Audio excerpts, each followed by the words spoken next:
los orígenes del hombre se remontan a más o menos a los 40.000, 50.000, 100.000 años. Estamos hablando de una cantidad de tiempo lo suficientemente importante como para desestimar cualquier tipo de intervención humana en su proceso de creación. Me parece delirante la cronología, porque es que la cronología que tienen no existía ni el primer continente conocido por nosotros, que es de hace 1.100 millones de años, me parece. Y esto está datado en estratos geológicos anteriores incluso, de 2.800 millones de años. Las esferas son pequeñas, de apenas 2 centímetros de diámetro, y tienen 3 líneas perfectas grabadas sobre su superficie. Están completamente pulidas, algunas de ellas tienen unas líneas paralelas, 3 líneas paralelas, y quizá lo curioso sea que parecen un producto terminado. El problema es quién estaba manufacturando productos hace 3 millones de años. No son naturales. La naturaleza hace formas muy caprichosas, pero aquellos surcos así, para mí esos surcos no son naturales, son hechos por alguien. Michael Cremo y Richard Thompson, tras someterlas a estudio, llegaron a la conclusión de que no podían ser de origen natural. Su exterior está formado por una aleación de acero y níquel imposible de encontrar en la naturaleza. Son líneas extremadamente perfectas y su interior parece estar hueco. En el momento en que hicieron un análisis por rayos X empezaron a encontrar con que el núcleo de las esferas tenía peso negativo o densidad negativa. Así que eso es antimateria. Algunas de las esferas diseccionadas albergaban en su núcleo un material esponjoso desconocido que al entrar en contacto con el oxígeno se desvanecía rápidamente. Pero además tienen una marquita en su ecuador y tienen un agujero. ¿Será que fueron las semillas de vida aquí en el planeta Tierra? ¿Podrían ser las transportadoras de las semillas de vida para nuestro planeta? Se encontraron algunas moléculas orgánicas en su interior. Por tanto, podría ser una explicación de la teoría de la panspermia. Podrían haber sido depositadas aquí hace millones de años para dar lugar a toda la biodiversidad que conocemos hoy en día. El Instituto Espacial de California, tras varios análisis, declaró: el equilibrio es tan perfecto que excede nuestras actuales tecnologías de medición.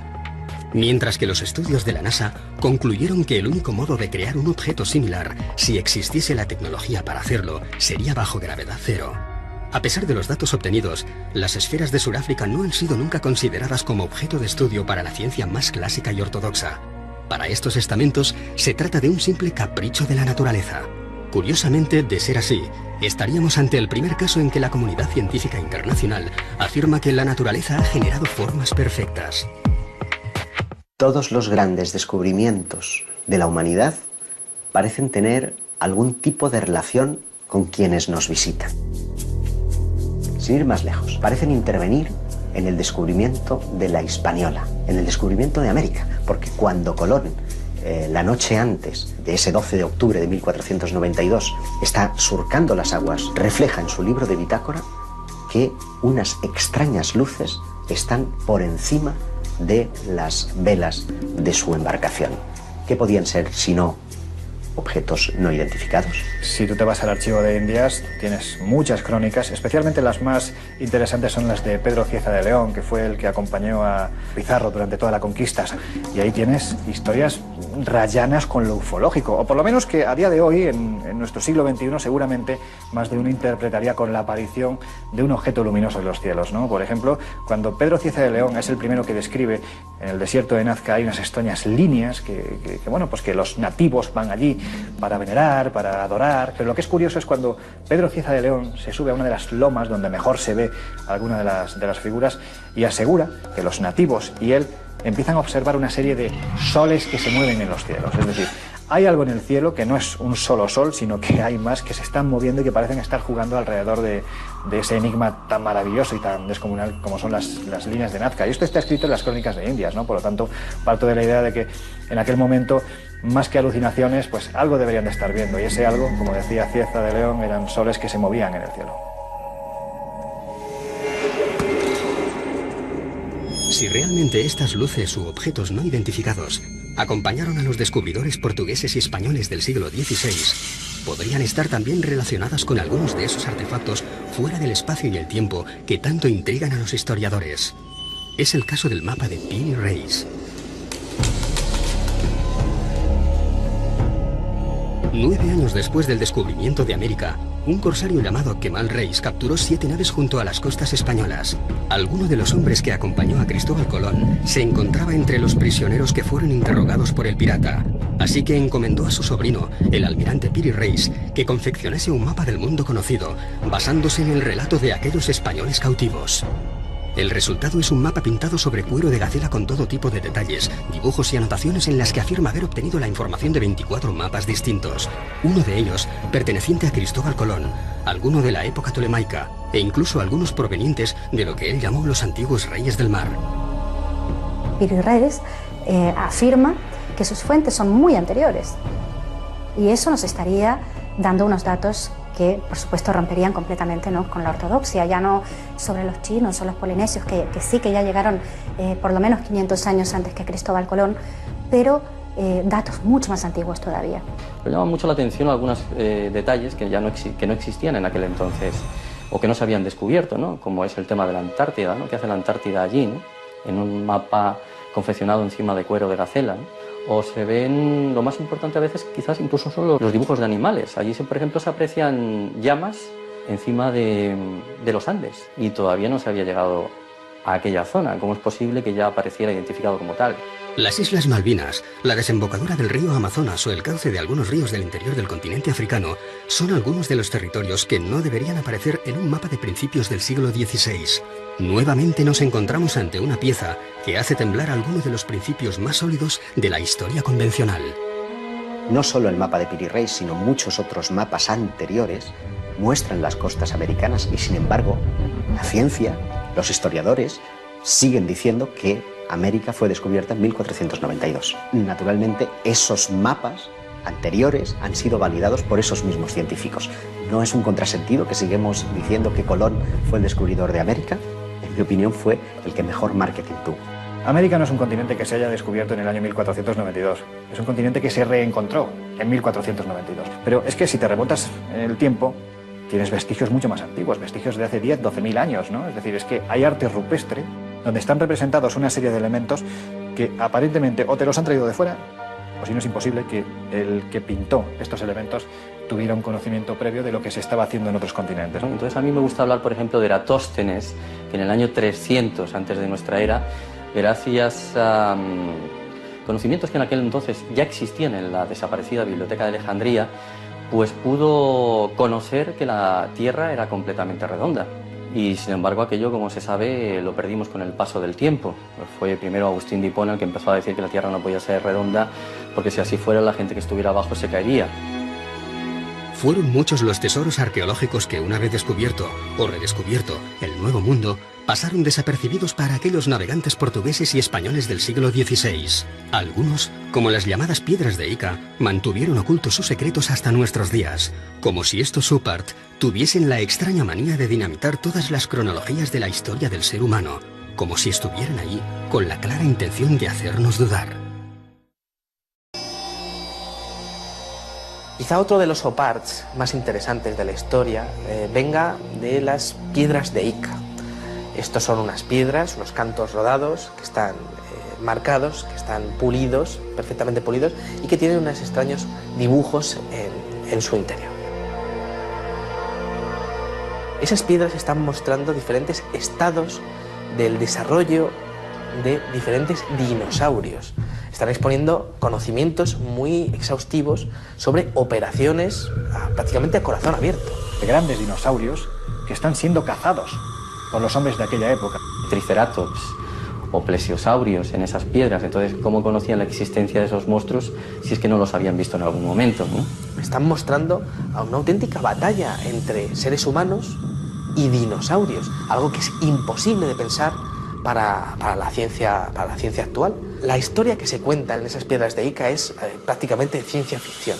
Fueron descubiertas en Perú en 1966 por el Dr. Cabrera, hombre de ciencias que rápidamente se percató de que las escenas que contenían no podían haber sido descritas por una cultura anterior al descubrimiento. La mayor colección de esas piedras, más de 300, se encuentra hoy en día en Barcelona. Transfusiones de sangre, trasplantes de órganos, lentes, catalejos e incluso telescopios. Para el Dr. Cabrera solo cabían dos opciones: o una antigua civilización poseía una tecnología capaz de romper con todas las cronologías oficiales de nuestra evolución, o alguien proveniente de las estrellas y de un mundo infinitamente más desarrollado que el nuestro, les hizo entrega de estos conocimientos hace miles de años. Una de las piedras muestra que de una mujer embarazada, de la sangre de una mujer embarazada, va una especie de sonda y que está comunicada con una persona a la que le están haciendo una extracción de corazón. Cuando se descubrieron esas piedras no se sabía que la sangre de las embarazadas podría mejorar y evitar el tema del rechazo a órganos nuevos. Eso no se sabía cuando se estaban extrayendo esas piedras. Y en esas piedras, encontradas en estratos que tienen millones y millones de años, aparece perfectamente descrita. Si tenemos que barajar la posibilidad de que hace miles de años alguien hacía trasplantes de órganos, y no solo eso, además el paciente no se le moría, estamos hablando de alguien con una tecnología excesivamente avanzada. ¿Quién puede ser? Sinceramente, a mí, salvo los dioses, no se me ocurre nadie más.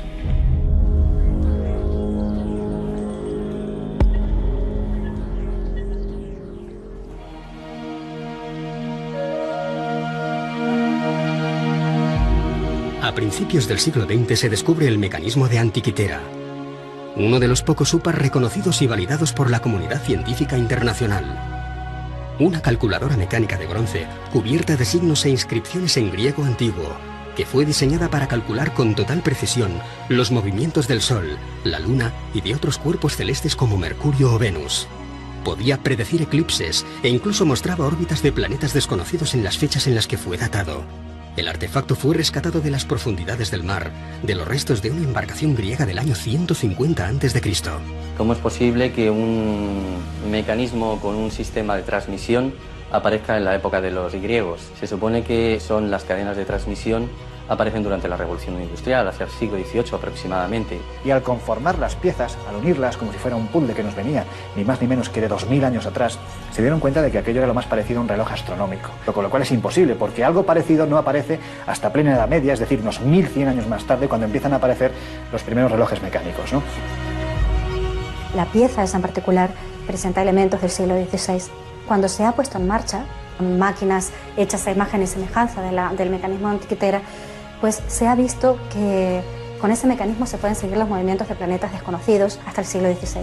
Entonces, por eso es un OPAR, porque aparece en un contexto del siglo II a.C. una máquina en la que se puede observar los movimientos de planetas desconocidos entonces. Lo que denotaba este hallazgo es que había servido, pues por ejemplo, para calcular los eclipses, los movimientos de los planetas, los movimientos del Sol, de la Luna, fenómenos astronómicos como solsticios, como equinoccios, en un tiempo en el que en teoría ese objeto no tenía que existir. ¿Qué hace una máquina propia de la revolución industrial en un barco anterior a nuestra era? Todo parece indicar que nuestros antepasados poseían un grado de conocimientos mucho más elevados de lo que podamos imaginar. Y siendo así, ¿quién puso en sus manos conocimientos del futuro? Para algunos, una inteligencia no terrestre pudo haberlos instruido. Para otros, deberíamos contemplar la posibilidad real de que pronto realizaremos viajes en el tiempo. Y para la mayoría, nos encontramos ante muchos interrogantes que simplemente no tienen explicación. 2 minutes. 2 minutes, 10 seconds and counting. Oxidizer tanks from the second and third stages now have pressurized. T-minus 1 minute, 35 seconds. The third stage completely pressurized. T-minus. Cuando aterrizamos sobre la Luna, yo estaba aquí en España en el 69. Creo que todos nosotros pensábamos, ¿y si encuentran algo en la Luna? No tiene por qué ser un platillo volador. Todo lo que necesitaban encontrar era un arañazo que fuera artificial. Solo una marca que fuese artificial. No debería estar ahí. Eso cambiaría por completo lo que sabemos sobre nosotros y sobre el universo. La idea de que podamos encontrar uno de estos arañazos, no solo sobre una piedra terrestre, sino sobre alguno de los cuerpos celestes a los que poco a poco vamos acercándonos, es lo suficientemente inquietante como para que incluso la Asamblea General de las Naciones Unidas haya llegado a contemplarla. En 1992, el profesor Richard Hoagland expuso para la Asamblea todos los datos conocidos hasta el momento acerca de los restos arqueológicos con los que ya se habían topado algunas de nuestras sondas espaciales. Hoagland fue compañero de la universidad del famoso astrofísico Carl Sagan. Trabajó como consultor para la NASA y para la cadena de televisión CBS, acompañando todas las grandes misiones espaciales, como la Mariner, la Voyager o la Pioneer.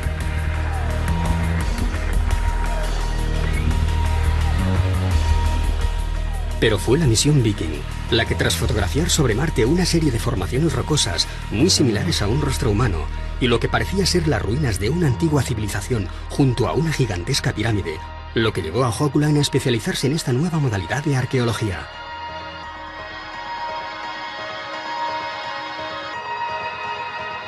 Y en un seguimiento de aquello que encontró en Marte acerca de una posible civilización avanzada varios millones de años atrás que podrían tener relación con nosotros. Ellos mismos podrían ser humanos. Que esa civilización haya dejado marcas en otros puntos del sistema solar. Le pareció interesante el hecho de que la NASA y la ESA mostraran gran interés en el estudio de un determinado asteroide alrededor de Marte. El asteroide Heinz, que tiene una forma similar a la de un diamante y que, por todas sus características y el hecho de parecer hueco y que, según las pruebas de resonancia, podría tener unos corredores por el medio, en fin, según la fisonomía de aquel objeto, podría ser artificial. este interés tan grande en estudiar de diferentes... ¿Por qué ese interés por estudiar desde diferentes puntos de vista este pequeño asteroide? Siguiendo la hipótesis de que podría ser artificial, podría haber sido una estación espacial que estuviera allí como una ruina ambulante, aún en los tiempos de hoy, muy destruida, pero aún a la deriva, a la espera de que alguien la encuentre. Si queremos, ya la encontró la NASA. Nosotros somos una partícula apenas en el universo, así que sería muy antropocentrista, ¿no? O antropocéntrico pensar que no hay nada más allá. De momento no hay pruebas contundentes de estructuras, sí de vida en otros planetas, pero no me extrañaría nada, porque yo estoy convencida de que no estamos solos en el universo. Siguiendo esa óptica, fue intentando investigar... Siguiendo con esta óptica, fue investigando en otras partes del sistema solar qué más podría parecer artificial. Y se dio de bruces con Iapetus. Iapetus es una luna de Saturno. Tiene una columna en su ecuador que sugiere que dos partes se ensamblaron. Visto en perspectiva, se distingue que la luna no es totalmente redonda. Tiene aristas.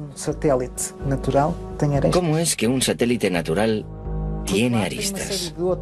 Por otro lado, tiene una serie de pequeñas semejanzas con una estructura que estuviera cediendo. Buscó ejemplos de otras estructuras hexagonales para dar a entender que aquello efectivamente podría ser artificial, haber sido construido desde dentro con diferentes hexágonos, formando una estructura que habría ido cediendo a lo largo de millares y millares y millares de años. Es gracioso también su parecido con la llamada Estrella de la Muerte de George Lucas, de la película La Guerra de las Galaxias. Y él cuestiona, ¿qué sabía George Lucas que nosotros no sabemos? Levanta varias hipótesis. Aquello podría ser una base científica, podría ser un hotel. Él lo llama Luna con vistas, un lugar único en el sistema solar, con vistas al gran planeta Saturno. Algo espectacular.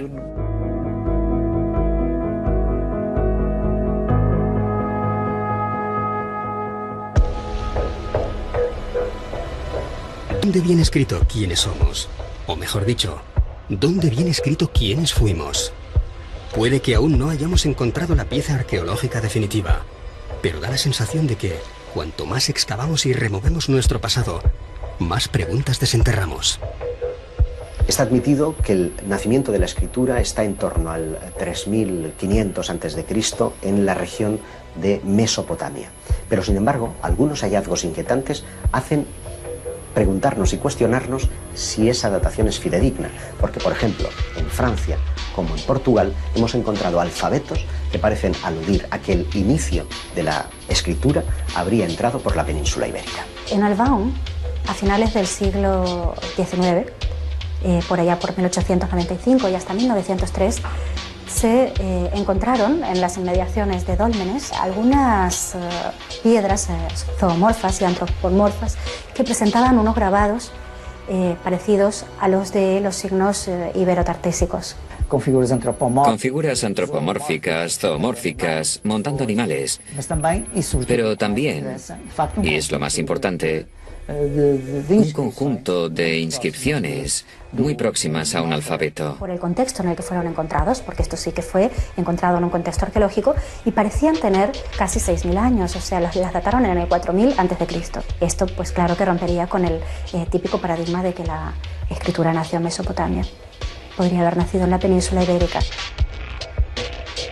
Unos años más tarde, en los años 20, creo que fue en 1924, se encontraron los famosos signos de Glosel cerca de Vichy, en Francia, que también se parecían, curiosamente, a estos signos iberotartésicos y a los signos de Alban. Y, increíblemente, Glosel dio fechas de hasta 17.000 años. A mí me parece curioso constatar cómo Albao, al extremo de una línea imaginaria, hasta Glosel, está situado en Francia, pero en los Pirineos, es el punto de partida y de final de una línea que tiene dos relaciones claras. Una con los megalíticos. En toda esa línea vamos a encontrar dólmenes y menires como si fueran mojones que van marcando una ruta específica. Una ruta, y es curioso, que tiene que ver con los objetos volantes no identificados. Un investigador galo, Aimé Michel, constató como todos los avistamientos que se producían en un solo día, en la década de los 60, parecían estar describiendo líneas rectas sobre los mapas.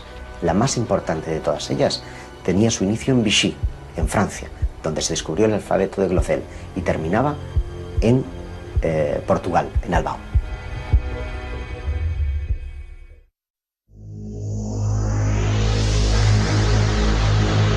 Uno de los oparts más interesantes es un tornillo que encontraron en una región de Rusia. Encontraron unas piedras que tenían 300 millones de años.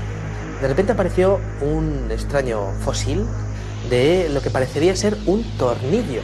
Claro, ¿quién estaba hace 300 millones de años manufacturando un tornillo de tales características? Ese tornillo tenía 2 centímetros de dimensiones.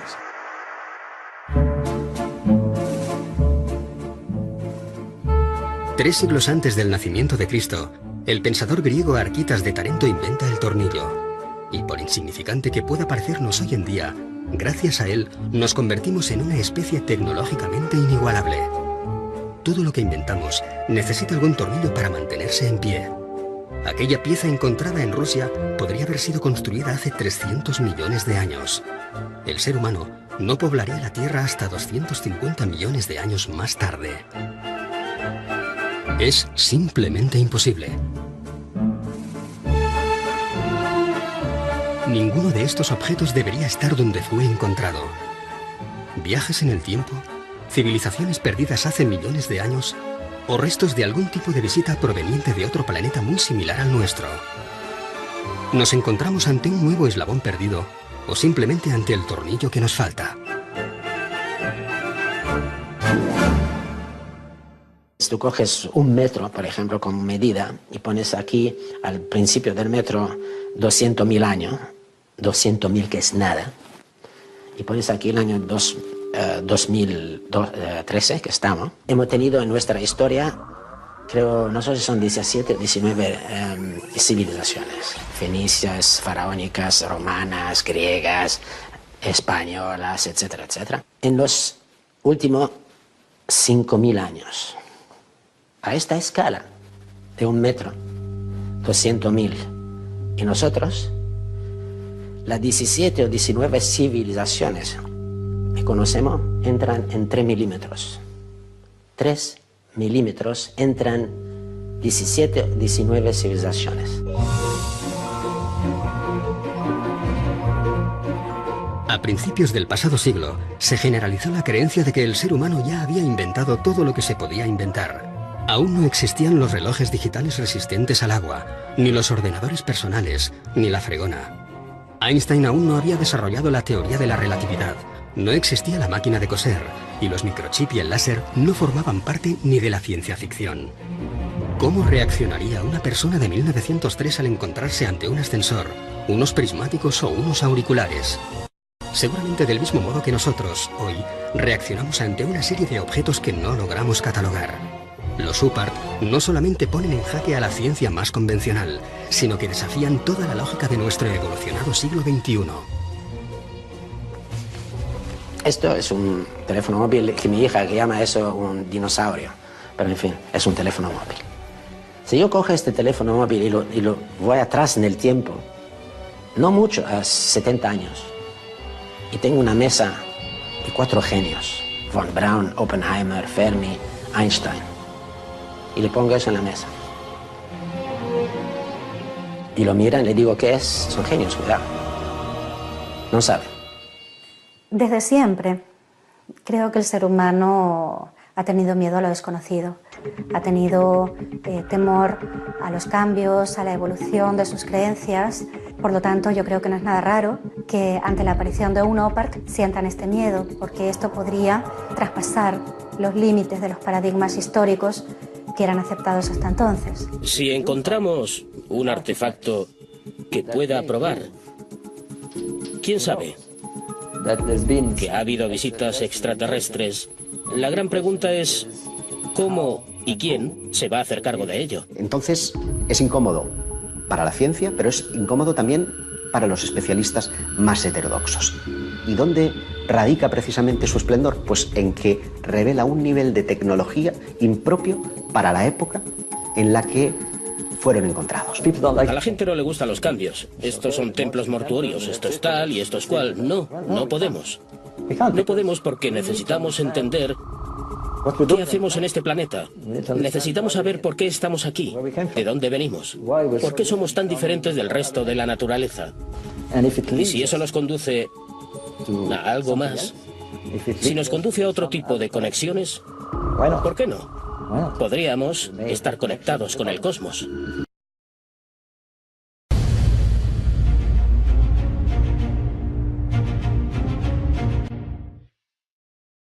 A principios de los años 70, en la mina de carbón de Ottosdal, en Sudáfrica, se trabaja sobre un estrato de 2.800 millones de años. Los mineros, todos ellos locales, han encontrado unas extrañas bolitas metálicas.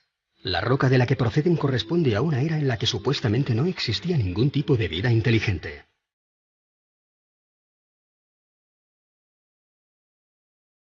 Los orígenes del hombre se remontan a más o menos a los 40.000, 50.000, 100.000 años. Estamos hablando de una cantidad de tiempo lo suficientemente importante como para desestimar cualquier tipo de intervención humana en su proceso de creación. Me parece delirante la cronología, porque es que la cronología que tienen no existía ni el primer continente conocido por nosotros, que es de hace 1.100 millones de años, me parece. Y esto está datado en estratos geológicos anteriores incluso, de 2.800 millones de años. Las esferas son pequeñas, de apenas 2 centímetros de diámetro, y tienen 3 líneas perfectas grabadas sobre su superficie. Están completamente pulidas, algunas de ellas tienen unas líneas paralelas, 3 líneas paralelas, y quizá lo curioso sea que parecen un producto terminado. El problema es quién estaba manufacturando productos hace 3 millones de años. No son naturales. La naturaleza hace formas muy caprichosas, pero aquellos surcos así, para mí esos surcos no son naturales, son hechos por alguien. Michael Cremo y Richard Thompson, tras someterlas a estudio, llegaron a la conclusión de que no podían ser de origen natural. Su exterior está formado por una aleación de acero y níquel imposible de encontrar en la naturaleza. Son líneas extremadamente perfectas y su interior parece estar hueco. En el momento en que hicieron un análisis por rayos X empezaron a encontrar con que el núcleo de las esferas tenía peso negativo o densidad negativa. Así que eso es antimateria. Algunas de las esferas diseccionadas albergaban en su núcleo un material esponjoso desconocido que al entrar en contacto con el oxígeno se desvanecía rápidamente. Pero además tienen una marquita en su ecuador y tienen un agujero. ¿Será que fueron las semillas de vida aquí en el planeta Tierra? ¿Podrían ser las transportadoras de las semillas de vida para nuestro planeta? Se encontraron algunas moléculas orgánicas en su interior. Por tanto, podría ser una explicación de la teoría de la panspermia. Podrían haber sido depositadas aquí hace millones de años para dar lugar a toda la biodiversidad que conocemos hoy en día. El Instituto Espacial de California, tras varios análisis, declaró: el equilibrio es tan perfecto que excede nuestras actuales tecnologías de medición. Mientras que los estudios de la NASA concluyeron que el único modo de crear un objeto similar, si existiese la tecnología para hacerlo, sería bajo gravedad cero. A pesar de los datos obtenidos, las esferas de Sudáfrica no han sido nunca consideradas como objeto de estudio para la ciencia más clásica y ortodoxa. Para estos estamentos, se trata de un simple capricho de la naturaleza. Curiosamente, de ser así, estaríamos ante el primer caso en que la comunidad científica internacional afirma que la naturaleza ha generado formas perfectas. Todos los grandes descubrimientos de la humanidad parecen tener algún tipo de relación con quienes nos visitan.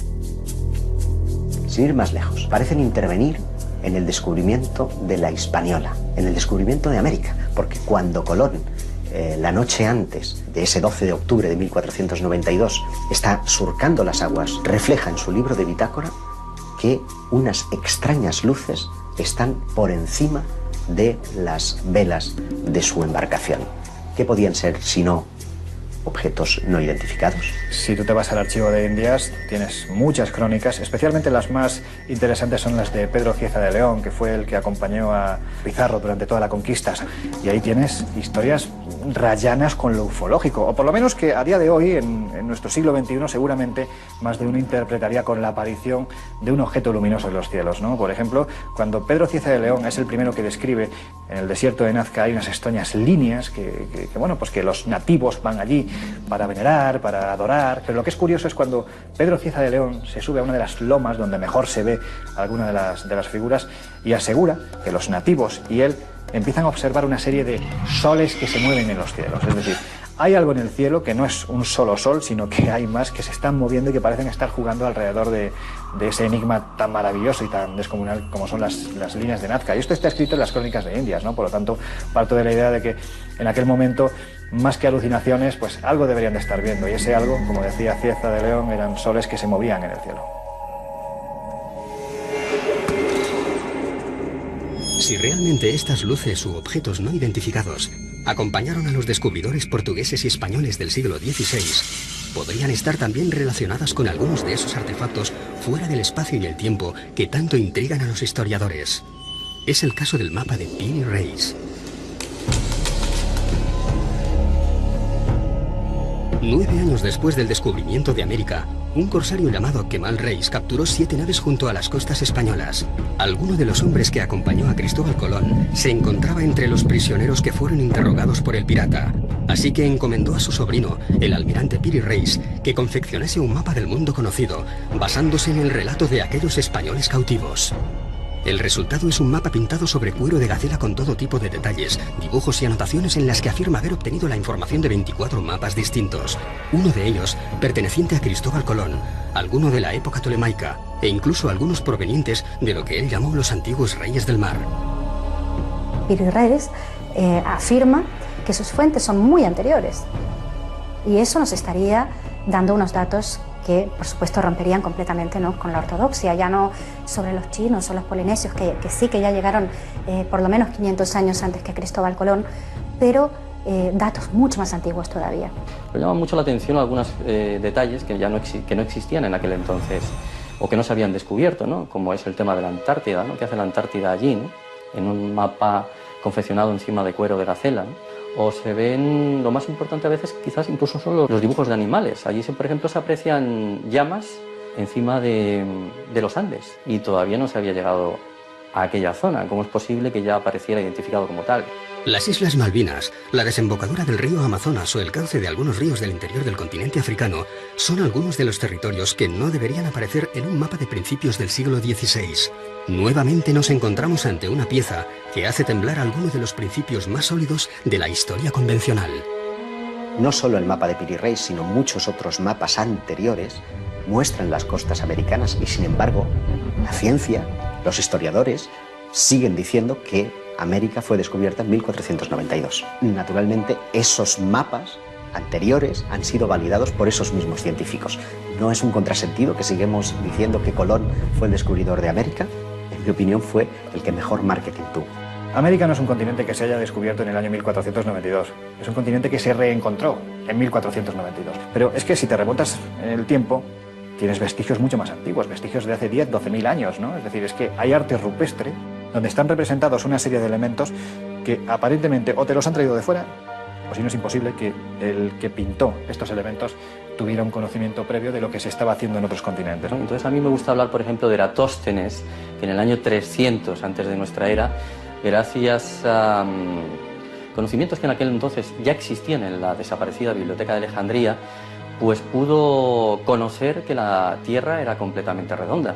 Y sin embargo aquello, como se sabe, lo perdimos con el paso del tiempo. Fue primero Agustín de Hipona el que empezó a decir que la Tierra no podía ser redonda, porque si así fuera la gente que estuviera abajo se caería. Fueron muchos los tesoros arqueológicos que, una vez descubierto o redescubierto el Nuevo Mundo, pasaron desapercibidos para aquellos navegantes portugueses y españoles del siglo XVI. Algunos, como las llamadas piedras de Ica, mantuvieron ocultos sus secretos hasta nuestros días, como si estos Supart tuviesen la extraña manía de dinamitar todas las cronologías de la historia del ser humano, como si estuvieran allí con la clara intención de hacernos dudar. Quizá otro de los oparts más interesantes de la historia venga de las piedras de Ica. Estos son unas piedras, unos cantos rodados que están marcados, que están pulidos, perfectamente pulidos, y que tienen unos extraños dibujos en su interior. Esas piedras están mostrando diferentes estados del desarrollo de diferentes dinosaurios. Están exponiendo conocimientos muy exhaustivos sobre operaciones prácticamente a corazón abierto. De grandes dinosaurios que están siendo cazados por los hombres de aquella época. Triceratops o plesiosaurios en esas piedras. Entonces, ¿cómo conocían la existencia de esos monstruos si es que no los habían visto en algún momento, ¿no? Están mostrando a una auténtica batalla entre seres humanos y dinosaurios, algo que es imposible de pensar para la ciencia actual. La historia que se cuenta en esas piedras de Ica es prácticamente ciencia ficción. Fueron descubiertas en Perú en 1966 por el Dr. Cabrera, hombre de ciencias que rápidamente se percató de que las escenas que contenían no podían haber sido descritas por una cultura anterior al descubrimiento. La mayor colección de esas piedras, más de 300, se encuentra hoy en día en Barcelona. Transfusiones de sangre, trasplantes de órganos, lentes, catalejos e incluso telescopios. Para el Dr. Cabrera solo cabían dos opciones. O una antigua civilización poseía una tecnología capaz de romper con todas las cronologías oficiales de nuestra evolución, o alguien proveniente de las estrellas y de un mundo infinitamente más desarrollado que el nuestro les hizo entrega de estos conocimientos hace miles de años. Una de las piedras muestra que de una mujer embarazada, de la sangre de una mujer embarazada, va una especie de sonda y que está comunicada con una persona a la que le están haciendo una extracción de corazón. Cuando se descubrieron esas piedras no se sabía que la sangre de las embarazadas podría mejorar y evitar el tema del rechazo a órganos nuevos. Eso no se sabía cuando se estaban extrayendo esas piedras. Y en esas piedras, encontradas en estratos que tienen millones y millones de años, aparece perfectamente descrita. Si tenemos que barajar la posibilidad de que hace miles de años alguien hacía trasplantes de órganos, y no solo eso, además el paciente no se le moría, estamos hablando de alguien con una tecnología excesivamente avanzada. ¿Quién puede ser? Sinceramente, a mí, salvo los dioses, no se me ocurre nadie más.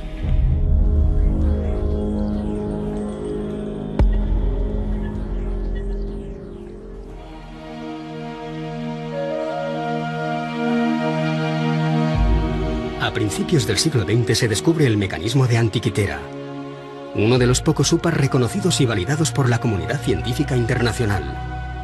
Una calculadora mecánica de bronce cubierta de signos e inscripciones en griego antiguo, que fue diseñada para calcular con total precisión los movimientos del Sol, la Luna y de otros cuerpos celestes como Mercurio o Venus.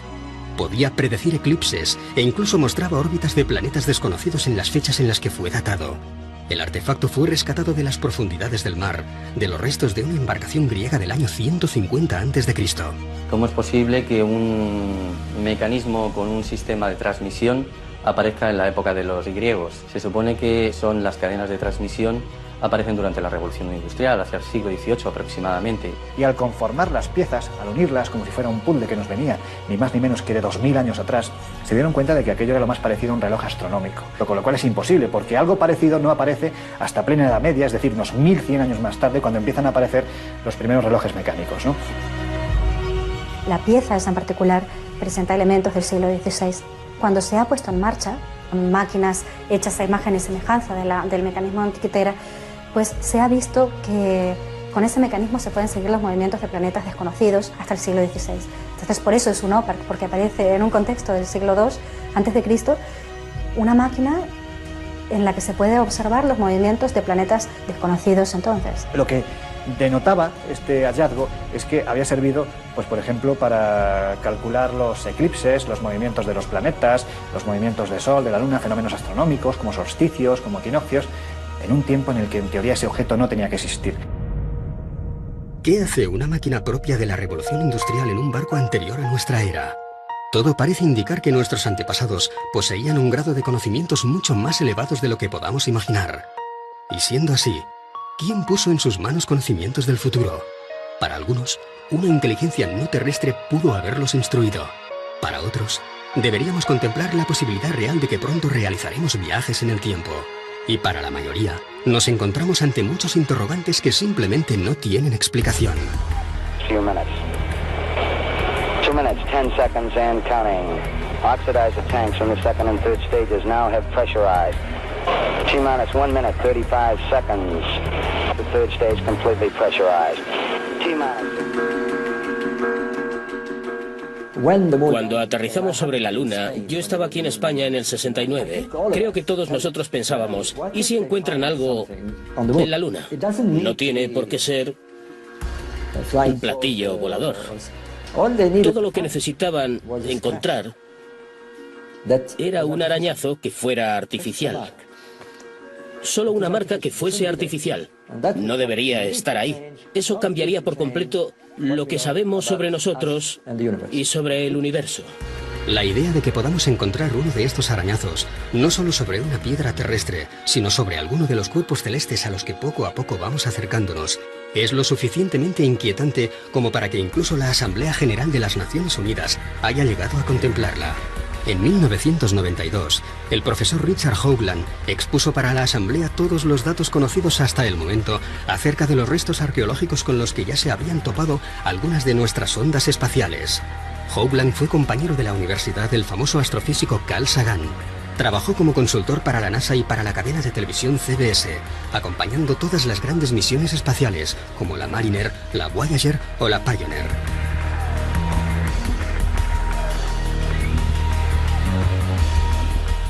Pero fue la misión Viking la que, tras fotografiar sobre Marte una serie de formaciones rocosas muy similares a un rostro humano y lo que parecía ser las ruinas de una antigua civilización junto a una gigantesca pirámide, lo que llevó a Hoagland a especializarse en esta nueva modalidad de arqueología.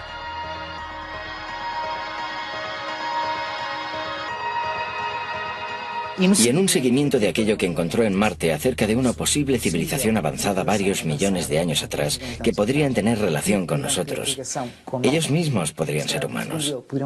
Que esa civilización haya dejado marcas en otros puntos del sistema solar. Le pareció interesante el hecho de que la NASA y la ESA mostraran gran interés en el estudio de un determinado asteroide alrededor de Marte. El asteroide Heinz, que tiene una forma similar a la de un diamante y que, por todas sus características y el hecho de parecer hueco y que, según las pruebas de resonancia, podría tener unos corredores por el medio, en fin, según la fisonomía de aquel objeto, podría ser artificial. Este interés tan grande en estudiar de diferentes... ¿Por qué ese interés por estudiar desde diferentes puntos de vista este pequeño asteroide? Siguiendo la hipótesis de que podría ser artificial, podría haber sido una estación espacial que estuviera allí como una ruina ambulante, aún en los tiempos de hoy, muy destruida, pero aún a la deriva, a la espera de que alguien la encuentre. Si queremos, ya la encontró la NASA. Nosotros somos una partícula apenas en el universo, así que sería muy antropocentrista, ¿no? O antropocéntrico pensar que no hay nada más allá. De momento no hay pruebas contundentes de estructuras, sí de vida en otros planetas, pero no me extrañaría nada porque yo estoy convencida de que no estamos solos en el universo. Siguiendo esa óptica y fue intentando investigar... Siguiendo con esta óptica, fue investigando en otras partes del sistema solar. ¿Qué más podría parecer artificial? Iapetus, que é uma lua que y se dio de bruces con Iapetus. tem ali uma coluna. Iapetus es una luna de Saturno. Tiene una columna en su ecuador que sugiere que dos partes se ensamblaron. Visto na perspectiva, nota-se Visto en perspectiva, totalmente se distingue que la luna no es totalmente redonda. arestas. Tiene aristas. Satélite natural tem arestas. ¿Cómo es que un satélite natural tiene aristas? Por otro lado, tiene una serie de pequeñas semejanzas con una estructura que estuviera cediendo. Buscó ejemplos de otras estructuras hexagonales para dar a entender que aquello efectivamente podría ser artificial, haber sido construido desde dentro con diferentes hexágonos, formando una estructura que habría ido cediendo a lo largo de millares y millares y millares de años.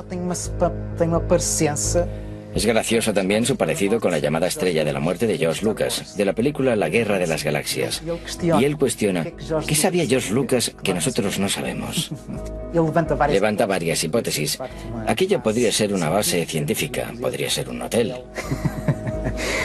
Él lo llama Luna con vistas, un lugar único en el sistema solar, con vistas al gran planeta Saturno. Algo espectacular.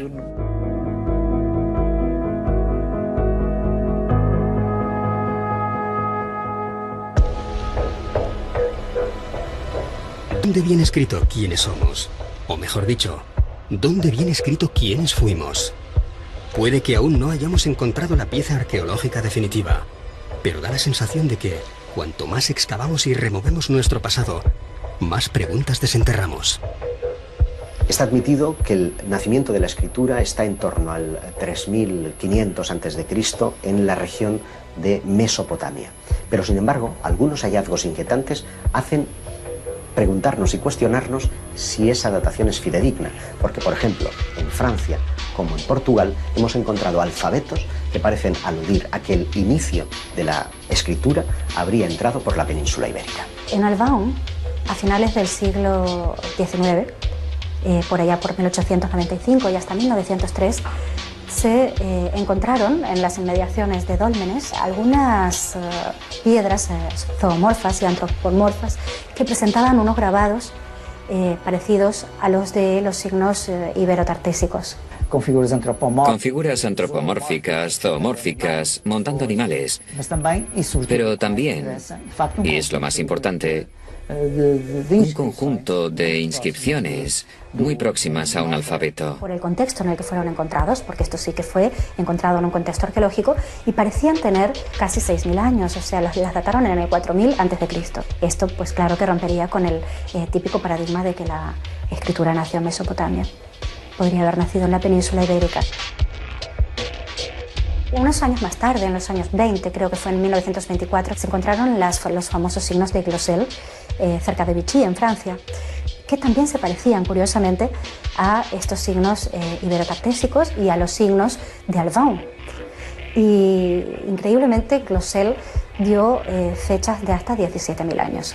A mí me parece curioso constatar cómo Albaon, al extremo de una línea imaginaria, hasta Glosel, está situado en Francia, pero en los Pirineos, es el punto de partida y de final de una línea que tiene dos relaciones claras. Una con los megalíticos. En toda esa línea vamos a encontrar dólmenes y menires como si fueran mojones que van marcando una ruta específica. Una ruta, y es curioso, que tiene que ver con los objetos volantes no identificados. Un investigador galo, Aimé Michel, constató como todos los avistamientos que se producían en un solo día, en la década de los 60, parecían estar describiendo líneas rectas sobre los mapas. La más importante de todas ellas tenía su inicio en Vichy, en Francia, donde se descubrió el alfabeto de Glosel, y terminaba en Portugal, en Albaon.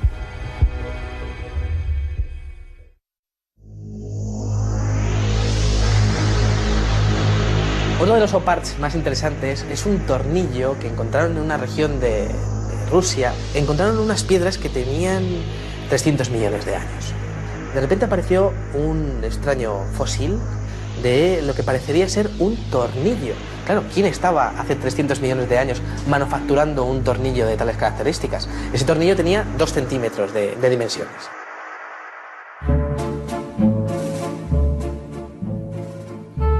3 siglos antes del nacimiento de Cristo, el pensador griego Arquitas de Tarento inventa el tornillo.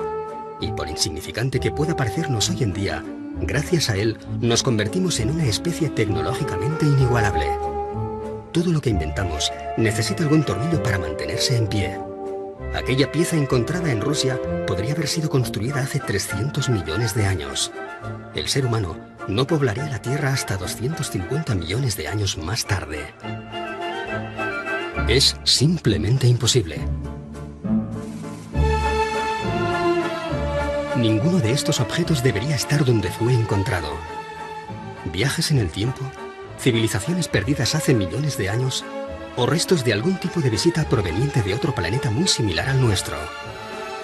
Nos encontramos ante un nuevo eslabón perdido o simplemente ante el tornillo que nos falta. Si tú coges un metro, por ejemplo, como medida y pones aquí al principio del metro 200.000 años, 200.000 que es nada, y pones aquí el año 2013 que estamos, hemos tenido en nuestra historia, creo, no sé si son 17 o 19 civilizaciones, fenicias, faraónicas, romanas, griegas, españolas, etcétera, etcétera. En los últimos 5.000 años, a esta escala de un metro,